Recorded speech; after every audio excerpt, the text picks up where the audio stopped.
పలికే తీయదనం రుచి చూపే చిత్రాలే సవ్వడితో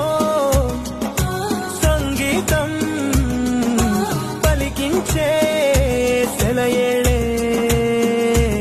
పూల చిట్టుకి ఉందో భాష అలల మిట్టుకి ఉందో భాష అర్థమవ్వని వాళ్ళే లేరే అర్థం మాట్లాడే భాష పలకరింపే పులకరింపై పిలుపునిస్తే పరవశించడమే మనసుకి తెలిసిన భాష మమతలు పంచే ఊరు ఏమిటి దానికి పేరు